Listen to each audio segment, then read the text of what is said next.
High friends and hello ladies and gentleman, আমরা আমাদের নতুন ভিডিও নিয়ে এলাম। কয়েকদিন আমাদের ফ্যামিলি ইস্যুসে কিছু হেলথ ইস্যুস এসেছিলো, তাই জন্য আমরা ভিডিও করতে পারিনি, দুঃখিত তার জন্য।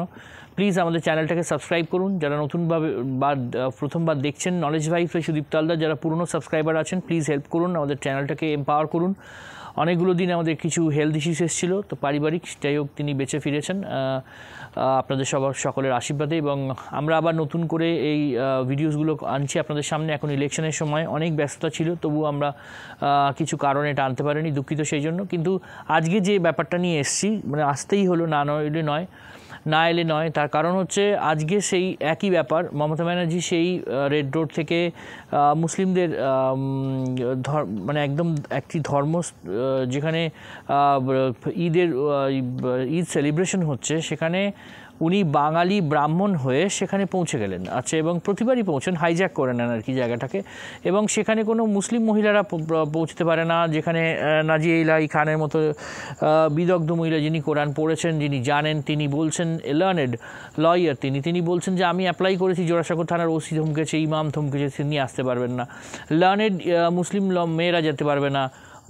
মুসলিমদের নাকি এত কিছু পর্দা থাকে, এত কিছু জায়গায় নাকি মহিলারা যেতে পারে না, সেখানে মমতা ব্যানার্জি কী করে পৌঁছে যান? First of all owner existence, মানে ওখানে পৌঁছানো।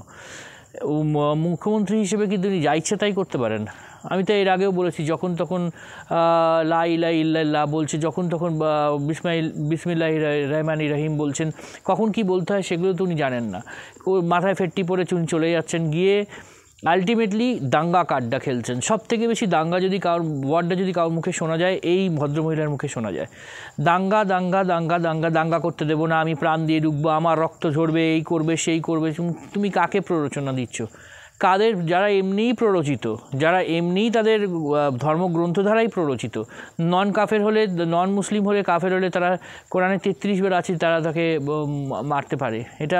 এটা ওদের ধর্মগ্রন্থ যাচ্ছে, এইভাবেই পড়ে ওরা মানুষ, এবং মাদ্রাসায় আরও এরকম জেহাদ শিখে তারা মানুষ, তাদের আবার তুমি প্ররোচিত করছো। কিন্তু অনেক যারা শিক্ষিত মুসলিম, তাদের এবার বোঝা উচিত যে এই ধরনের ভদ্রমহিলাদের, ভদ্রমহিলা এখন বলতে হচ্ছে অনুষ্ঠানের মধ্যে, এই ধরনের মানে ইগনোরেন্ট মহিলাদের, মানে যারা ইচ্ছে করে ডেফিনেটলি কোনো প্ল্যানের একটা সাজিশের আন্ডারে এটা করছে যে মুসলিমদের একটা লাশ তাকে পেতে হবে ভোটের আগে, একটা কোনোভাবে কোনো লাশ পেতে হবে, সেটা মুসলিম লাশ হলে খুব ভালো। কিন্তু দুধেল গাইরা যেভাবে মরল সন্দেশখালিতে, ওই রকম লাশ নয়। বেশ হিন্দুদের দাঙ্গার মধ্যে দিয়ে একটা মুসলিমকে যদি পাওয়া যায়, ব্যাস উনি ভোটে কেল্লাফতে করে বেরিয়ে যাবেন। এই জায়গাটা হচ্ছে না। মুসলিমরা অনেক আস্তে আস্তে বুঝতে পারছে যে সিএ জুজুটাও তাকে দিয়ে হচ্ছে না, বারবার এনআরসি দিয়ে জুজু দেখানো হচ্ছে। সিএ ভারতবর্ষের সরকার অনলাইন করে দিয়েছে পোর্টাল, সেখানে বলছে অ্যাপ্লাই করো না, এনআরসি আসবে, যেগুলো সর্বৈব মিথ্যে কথা। এখানে সেই সিএ জুজুটাও লোক কাটিয়ে উঠেছে। সেই যে শাহিনবাগ হলো এতদিন ধরে, উমার খালিদ হ্যান ত্যান, যাদের এত রকমের গণ্ডগোল করলো, যারা বাড়ি থেকে দাঙ্গাকে প্ররোচিত করেছে, তাদের নিয়ে একটা শব্দ নেই, উনি বলেন না। বিজেপি নিয়ে এত কথা বলেন। এই বিজেপির লালকৃষ্ণ আদবানি এবং বাজপেয়ী না থাকলে তিনি লাইমলাইটেই আসতে পারতেন না। এই বিজেপির গভর্নমেন্টের উনি মন্ত্রী ছিলেন, এই বিজেপির গভর্নমেন্টের উনি রেলমন্ত্রী হয়েছেন, এই বিজেপির এতে উনি জাহাজ মন্ত্রক পেয়েছেন, ছেড়ে চলে এসেছেন। তো এই বাজপেয়ী সরকারে উনি মন্ত্রী ছিলেন, জাহাজ মন্ত্রক পেয়েছেন, কয়লা মন্ত্রিত্ব পেয়েছেন, সমস্ত রেল মন্ত্রিত্ব পেয়েছেন, হেলায় হারিয়ে এসছেন। এই মমতা ব্যানার্জি 2006 সালে রোহিঙ্গা মুসলিমদের অনুপ্রবেশ নিয়ে স্পিকারের কাছে গিয়ে ফাইল ছুঁড়ে মেরেছিলেন, সোমনাথ চ্যাটার্জি স্পিকারের কাছে গিয়ে। তা কতটা দ্বিচারিতা, কতটা ডাইকোটমি, কতটা হিপোক্রিসি এই ভদ্রমহিলার। এবং মুসলিম তোষণ করতে করতে করতে করতে মুসলিমদের দিয়ে রাজনীতি খেলতে খেলতে খেলতে খেলতে, যেটা শুভেন্দু অধিকারী সঠিক বলেছেন যে উনি মুসলিমদের তেজপাড়ার মতো ইউজ করে চলে যাবেন। ওনাদের দরকার নেই, ওনার শুধু মুসলিমদের দরকার ভোটটা জেতার জন্য। ভোটটা জেতার পর যখন পঞ্চায়েত ইলেকশনে যখন জেতা হয়ে যায়, তারপরে যখন দুধেল গাই 57টার মধ্যে 20-25টা মারা যায়, সেটা নিজের দলের ওনার কিচ্ছু এসে যায় না, উনি লাশের উপর রাজনীতি খেলে বেরিয়ে যাবেন। এতটাই নিম্নগামী ওনার রাজনীতি হয়ে গেছে এখন। না কিছু নতুন দেয়ার আছে, না কিছু নতুন বলার আছে, না কিছু। এবং এই ফেরেববাজ ভাইপোর জন্য নামতে নামতে নামতে নামতে উনি এই জায়গায় গেছেন, নিজেদের ফ্যামিলির পলিটিক্সে পয়সা করতে করতে উনি এই জায়গায় গেছেন যে নির্লজ্জতা এমন জায়গায় গেছে যে আমাদের বারবার প্রশ্ন করতে হয় যে কতটা নির্লজ্জ হলে তবেই না তৃণমূল হওয়া যায়। এখন যে কটাকে দেখবেন যে এই তৃণমূলের মধ্যে অভিষেকের যারা সাঙ্গপাঙ্গকে দেখবেন, এটা ইনফাইনাইট লেভেলের নির্লজ্জ। এদের না আছে কোনো পলিটিক্যাল আইডিওলজি, না আছে কোনো পলিটিক্যাল এডুকেশন, না আছে কোনো ইনসাইট বা ফোরসাইট যে ভবিষ্যতে কী হতে পারে, দেশ কোন দিকে যাবে। দেশ একটা বিরাট জায়গায় যাচ্ছে, একটা গ্রোথ রেটের দিকে যাচ্ছে এবং 8.4% জিডিপি গ্রোথ হচ্ছে। আজকে ইউএনএ ইন্ডিয়া পার্মানেন্ট সিট পেয়েছে, মানে ভিটো এখনও পায়নি সেই জায়গা নয়, কিন্তু 53 দেশের মধ্যে 41 দেশ সাপোর্ট করে তাকে পার্মানেন্ট প্রেসিডেন্টশিপ দিয়েছে। এই জায়গাটা কনসেনসাস বিল্ড আপ হচ্ছে যে India is changing, is going to B the in the near future it is going to B the super power, and in every aspect it is ticking the boxes. Out of the box চিন্তা হচ্ছে, out of the box কাজ হচ্ছে, স্কেলে কাজ হচ্ছে। বারবার আমরা repeat করছি, সেমিকন্ডাক্টার্স চিপস এসে যাচ্ছে, গুজরাটের দুটো জায়গায় এটা তৈরি হচ্ছে, ফক্সকনের মতো কোম্পানি আসছে, আইফোন প্রোডাকশনে $14 বিলিয়ন তৈরি এখানে খরচা হচ্ছে আইফোন প্রোডাকশনের জন্য, হিউজ পিএলআই ইনসেন্টিভ হচ্ছে। অথচ আমাদের স্টেটে দেখুন পলিটিক্সটা কোন পেটি পলিটিক্সের দিকে গেছে। সেই মুসলিম তোষণ করে কিছু মুসলিম লাশের উপর খেলে উনি মুসলিম না হয়েও মাথায় ফেট্টি পরে এবং রেড রোডে ওদের একটা ধর্মীয় অনুষ্ঠানকে হাইজ্যাক করে উনি স্পেসিফিক্যালি ভোট চেয়ে গেলেন এবং ভোটের দামামা বাজিয়ে দিয়ে গেলেন। এবং এটা মানে ইলেকশন কমিশনের ডাইরেক্ট সুমতো কগনিজেন্স নেওয়া উচিত। কোথায় সুপ্রিম কোর্ট, কোথায় আমাদের হাইকোর্টস, এগুলোকে সুমতো কগনিজেন্স কেন নিতে পারে না? কবে নেবে? আর এই ভদ্রমহিলা দীর্ঘদিন ধরে চিঙ্গারি জেলে যাবেন, দীর্ঘদিন ধরে উস্কে যাবেন, মানুষকে প্ররোচিত করবেন এবং যখন কোনো দাঙ্গা হবে তখন বিজেপির গায়ে বা অন্য কাউর গায়ে দায় ঠেলে উনি পাশ কাটিয়ে চলে যাবেন।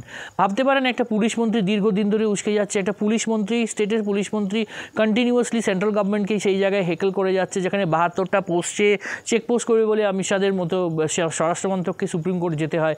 সেইখানে একজন মুখ্যমন্ত্রী ডাইরেক্টলি পুলিশ মন্ত্রী তিনি ডাইরেক্টলি উস্কে যাচ্ছেন প্রত্যেকটা ব্যাটারে।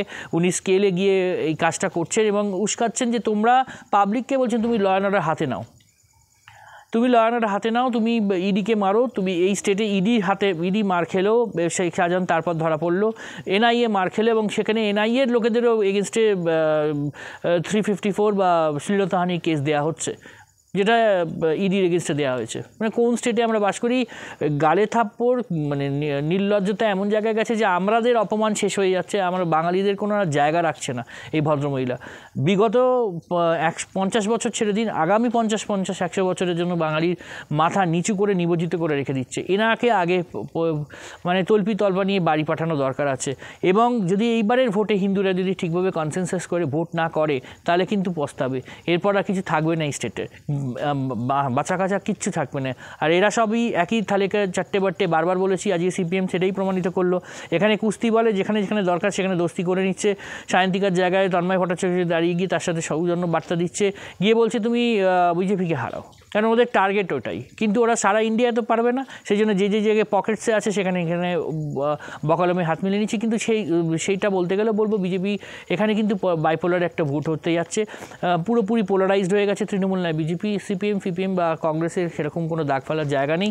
এবং ঠিকমতো যদি কাউন্টিংয়ের ডেট পর্যন্ত বুথ আর কাঁকড়ে পড়ে থাকতে পারে তাহলে কিন্তু বিজেপি ভালো ফল করবে। এবং একটাই শুধু রহস্য, আলুওয়ালিয়াকে দিল ঠিক আছে, 3টে ভোট জিতেছে, কিন্তু ওখানে জিতেন্দ্র তিওয়ারি আমাদের মনে হয় বেস্ট ক্যান্ডিডেট ছিল।